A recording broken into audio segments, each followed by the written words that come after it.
Magandang gabi mga masters, bali ngayon po ay 4 na videos po ma-upload ko po sa aking YouTube channel. Tama nga mga masters, 4 na videos nga po ang ma-upload ko po. Yon, what's up mga masters, nandito na naman tayo sa panibagong araw, panibagong kabanata na naman ang pagsasama-samahan natin ngayon guys.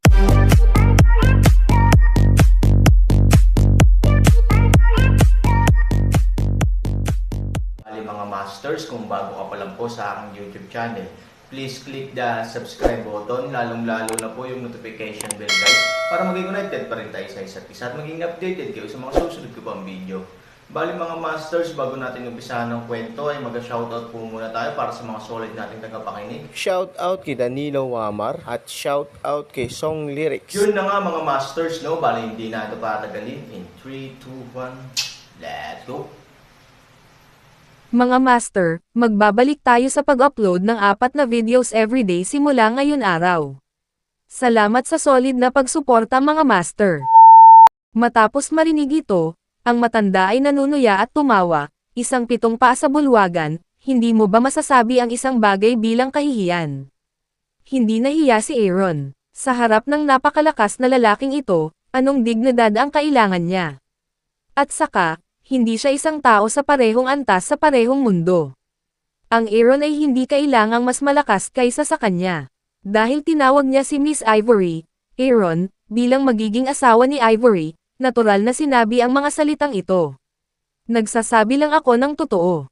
Paano ako mahihiya, Aaron? Asol na asol ang mukha ng matanda. Halatang naiinis siya sa sinabi ni Aaron, pero totoo naman. Hindi niya mapabulaanan ang Aaron. Sigurado ka bang titingnan ka pa rin niya sa mata pagkatapos na mabawi ng dalaga ang kanyang memorya? Malamig na ngumuso ang matanda. Napaka-confident ng Aaron. Kung tutuusin, ang relasyon nila ni Ivory ay matagal nang nahasa. It's between me and her. What qualifications do you have to manage things? Sabi ni Aaron. Pinagpapawisan si Fei Langsheng nang marinig niya ito. Medyo masyadong matapang ang Aaron para makipag-usap sa malalakas na tao sa mundo. Dapat mong malaman na sa lakas ng matandang ito, madaling mapatay si Aaron, at ngayon ay hindi gising si Ivory, at walang makakapagprotekta sa kanya. Boy, you pissed me off. There's only one way to die. Kinagat ng matanda ang kanyang mga ngipin at tumingin kay Aaron. Anyway, pagdating niya sa puntong ito, binasag ni Aaron ang palayok at walang takot na sinabing, hindi kita matatalo. Siyempre maaari mo akong patayin, ngunit paano mo masasabi siya kung papatayin mo ako? Ikaw, galit na galit ang matanda, ngunit wala siyang magawa. Dahil sa rogue na saloobin ni Aaron, gusto niyang basagin ng direkta si Aaron, ngunit talagang isang malaking problema kung paano ipaliwanag kay Ivory. Matanda, huwag ka nang magalit kapag matanda ka na. Kung sakaling galit ka, hindi ko alam kung paano ipapaliwanag kay Ivory. Sabi ni Aaron, gustong tumawa ni Fei Langsheng, ngunit hindi siya nang ahas. Ang matanda ay hindi nang ahas na patayin si Aaron, na hindi nangangahulugan na hindi siya nang ahas na patayin siya. Kaso na pagkakamalan niyang pinagtatawanan siya, hindi niya alam kung paano mamatay. Mas mabuti pang pakialaman mo ang kalagayan ng binibini mo. Matagal na siyang pumasok, kailan kaya siya makakalabas? Sinabi ni Aaron na naghahanap din siya ng mga sagot para sa kanyang sarili nang nakabalat kayo, dahil hindi niya alam kung kumusta si Ivory, kaya hindi niya magawang bitawan. Nasa mabuting kalagayan ang binibini. Sa simula pa lang, sabi ng matanda, kaya ang Aaron ay hinalinhan. Ngunit ito ay simula pa lamang, na nangangahulugang magtatagal ng mas maraming oras para salubungin ni Su ang tag-araw, na nagpapahina sa Aaron. Gaano katagal? Hindi maiwasang magtanong ng Aaron. Gusto mong malaman? Sabi ng matanda, tumanggaw si Aaron na parang kalahating kilong bawang. Bakit ko sasabihin sa iyo itong basura? Sabi ng matanda, si Aaron ay awkward na inalis ang kanyang pagpapahayag ng inaasahan. Ang matanda ay parang isang maliit na bata, at kailangan niyang maglaro ng init ng ulo. Mananatili ka ba rito sa lahat ng oras? Tanong ni Aaron sa matanda. Ang pangungusap na ito ay tila tumama sa puso ng matanda, at mula sa pagbabago ng kanyang ekspresyon, nahulaan ni Aaron na hindi siya maaaring manatili ng matagal. Boy, bagamat basura at walang kwenta ka sa paningin ko, dahil pinili ka ni Miss, ikaw lang ang maniniwala ko. Biglang sinabi ng matanda kay Aaron. Dahil dito natarante si Aaron at nagtanong, ano ang ibig mong sabihin? Kapag nagising ang dalaga, matutulungan mo akong sabihin sa kanya na sana makabalik siya sa mundo sa lalong madaling panahon. Kailangan siya ng pulso ni Fu. Seryosong sabi ng matanda, mukhang Fuyaw ang tunay na pangalan ni Ivory.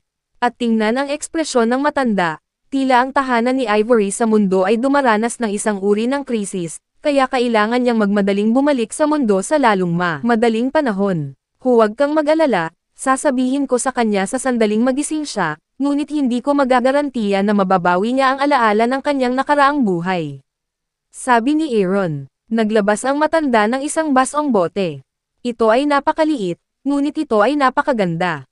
Sinabi niya kay Aaron, kung hahayaan mong inumin ng dalaga ang tabletang ito, natural na mababawi niya ang kanyang memorya. Kinuha ni Aaron ang bote ng salamin, ang matandang lalaki ay nawala sa kinaroroonan, at ang Aaron ay hindi nakaramdam ng anumang pagbabago sa kapangyarihan. I can't even feel his power. I'm really a waste as a strong god. Sinabi ni Aaron na may isang mapait na ngiti, sa mundo ng Xuanyuan, ang kanyang lakas ay walang kapares, ngunit para sa mga malalakas na tao sa mundo, siya ay hindi kahit isang ordinaryong tao. Kaya ayokong pumunta sa lahat ng direksyon. Sabi ni Furlongson, tulad ni Linlong, ang buntot ng manok ay maaaring masiyahan sa iyong vanity, kaya hindi mo kailangan ng mas mataas na pagtubis. Sinabi ni Aaron na ang ganoong buhay ay walang kabuluhan sa kanya, at si Ivory ay isang tao sa mundo ng lahat ng direksyon, kaya ang Aaron ay dapat pumunta sa mundo ng lahat ng direksyon. Ang hitsura ng matanda ay nagpalakas sa determinasyon ni Aaron na maging mas malakas, dahil alam niyang may malaking agwat sa pagitan nila ni Ivory. Kung hindi siya magiging mas malakas, hindi magiging kwalipikado ang Aaron na maging Ivory. Katulad ng ugali ng matanda ngayon, itinuring niyang basura ang Aaron. Pagkatapos pumunta sa mundo ng 8 direksyon, makikita siya ng lahat ng tao sa pamilya ni Fu ng ganito. Ito ang kailangang baguhin ng Aaron. Linlong is not a common beast. Ito ay nagmula sa mundo ng lahat ng direksyon. Maaari ba itong mapaamo? Ang ekspresyon ni Aaron ay matatag kay Fei Lingsheng upang magtanong ng paraan. Malinaw na nararamdaman ni Fei Lingsheng ang pagbabago ng Aaron.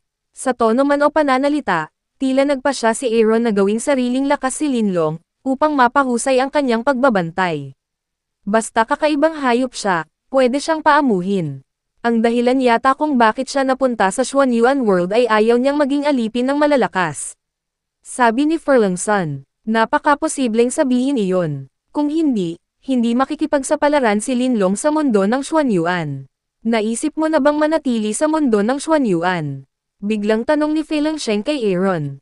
Yes, lumingon si Aaron at tumingin kay Fei Lingsheng na nakakunot ang noo. Hindi niya masyadong maintindihan ang ibig nitong sabihin nang bigla itong magsalita ng mga ganoong salita. Hindi mo ba naramdaman ang ugali ng matanda ngayon? Punong-puno siya ng paghamak para sa iyo, at itinuring ka lamang bilang isang basura. Ito ang sitwasyong kinakaharap ng iyong lakas sa mundo ng lahat ng direksyon. Ikaw ang magiging pinakamataas na kapangyarihan sa mundo ng Xuanyuan at maging basura na maaaring hamakin ng lahat. Maaari mo bang tanggapin ang gayong pagbabago? Sabi ni Furlongson, gusto mo bang manatili ako sa mundo ng Xuanyuan tulad mo at hindi harapin ang katotohanan? Mahinang sinabi ni Aaron na ang octagonal na mundo ay ang tunay na pagmamayari ni Ivory. Ito lamang ay sapat na upang maging dahilan ng Aaron na pumunta sa octagonal na mundo.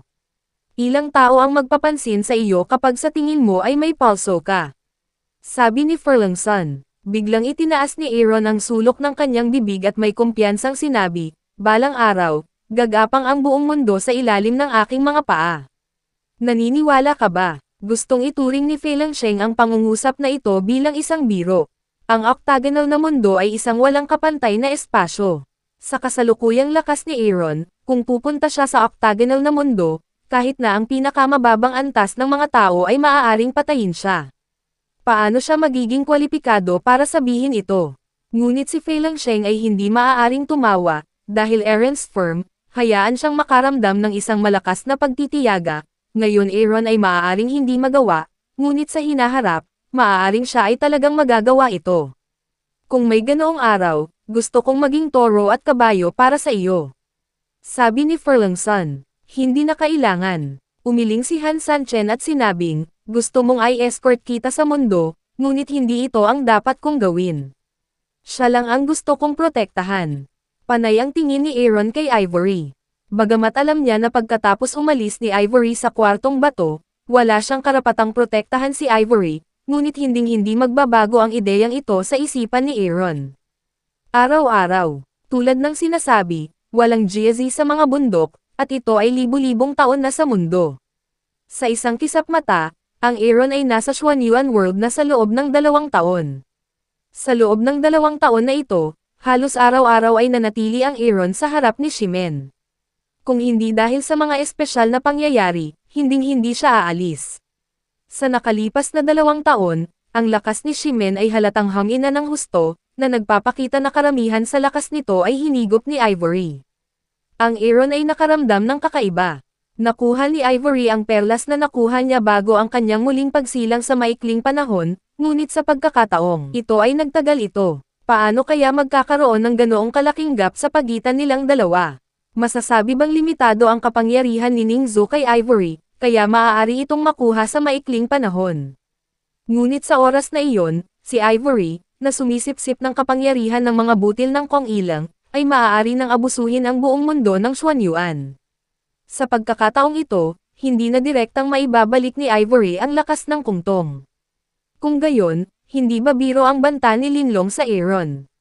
Sa oras na ito, dapat ay nanginginig si Linlong sa madilim na kagubatan.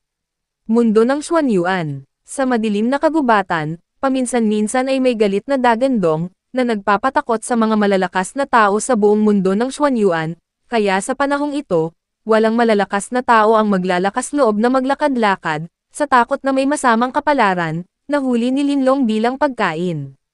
Ang galit ni Linlong ay nagmumula sa kanyang takot kay Ivory. Alam na alam niya kung ano ang ginagawa ng Apocalypse, ngunit wala siyang kinalaman dito. Sinubukan din ni Linlong na pumunta sa lupa at balak niyang lutisin ang problema ni Ivory mismo. Pero kung gagamitin niya ang time and space tunnel para makapasok sa mundo, tiyak na maaakit niya ang atensyon ng mundo. Higit pa, ngayon sa lupa, may mga taong lihim na nagpoprotekta kay Ivory. Kahit na pumunta siya, maaaring hindi niya maabot ang kanyang layunin. Ngayon si Linlong ay parang isang talamak na kamatayan. Alam niya na kapag nabawi ni Ivory ang kanyang lakas, mamamatay siya, ngunit wala siyang magagawa.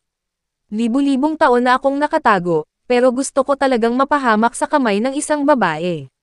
Kinagat ni Linlong ang kanyang mga ngipin at nag-aatubili na sinabi na sa maikling panahon, magagamit niya ang kapangyarihan ng langit at lupa upang ganap na harangan ang mundo ng Xuanyuan.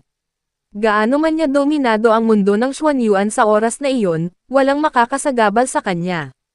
Ngunit sa kritikal na oras na ito, nakuha ni Ivory ang kapangyarihan ng suporta, na isang napakadesperadong bagay para kay Linlong. Felang Sheng, sa susunod na makita kita, dudurugin kita. Mabangis na kausap ni Lin ang kanyang sarili. Sa kanyang opinyon, ang pinakamalaking dahilan kung bakit hindi naalis ang banta ni Ivory ay ang pagtataksil sa kanya ni Feling Sheng. Kung hindi siya pinagtaksilan ni Feling Sheng, paano kaya matatanggap ni Ivory ang kapangyarihan ng suporta ng maayos? Gaano man ang kanyang sinabi o ginawa para aliwin ang kanyang sarili, alam ni Linlong ang isang bagay.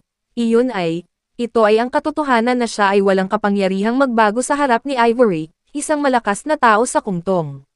Si Linlong ay walang lakas ng loob na lumaban syempre, si Linlong ay hindi sumuko pagkatapos ng lahat, libu-libong taon siya para makatakas sa mundo muli, nang lumitaw si Felang Sheng, nagbago ang ugali ni Linlong. Yun na nga mga masters, no? Bali panibagong kabanata na naman yung natapos natin ngayong gabi. Muli, maraming salamat po.